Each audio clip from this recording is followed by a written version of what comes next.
Then, both Queensland and Victoria have acted swiftly to kill the virus in their jurisdictions. They took big steps to wipe out community transmission inside their states.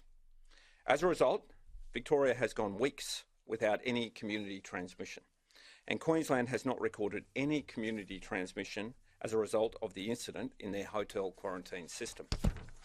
So today I can announce, following the latest public health advice and pending no further outbreaks, WA's controlled interstate border will be safely adjusted. From 12:01 a.m. Monday the 1st of February, Queensland will transition to a very low risk category. And from 12:01 a.m. Friday 5 February, Victoria will also transition to very low risk.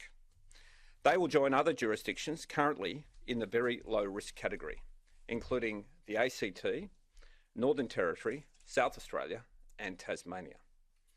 Under the very low risk category, safe travel is permitted into WA subject to the following updated conditions.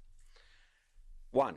Completion of a G2G pass declaration, stipulating they do not have any COVID-19 symptoms and which jurisdictions the traveller has been in over the previous 14 days.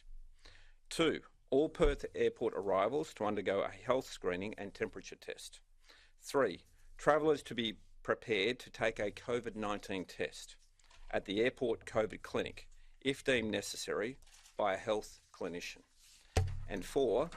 All land arrivals to be met at the border checkpoint for a health screening and have their G2G pass declaration checked. New South Wales will remain a low risk category, which means travel is permitted subject to strict conditions, including 14 days of self-quarantine and COVID-19 testing. New South Wales has gone about 2 weeks without recording a community case. And obviously, we want to see them reach 28 days before we can consider moving them to the next risk category. The WA Chief Health Officer will continue to monitor and review border controls to determine if and when further adjustments can be made in the future. Based on the health advice, the small number of recent arrivals from Queensland and Victoria who are serving their 14 days of self-quarantine will be permitted to end their period of quarantine on the same day those states transition to very low risk. Our controlled border arrangements are a key reason WA has remained COVID-free for 9.5 months. 9.5 months. But the other reason is the continued vigilance of West Australians.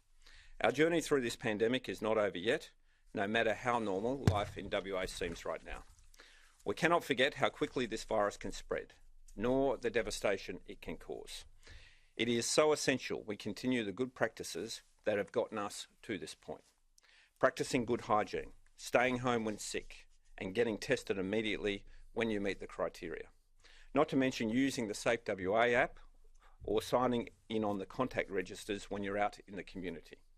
The fact that our state is one of the safest and most successful jurisdictions in the world is an achievement that every Western Australian should be proud of. Let's keep it up.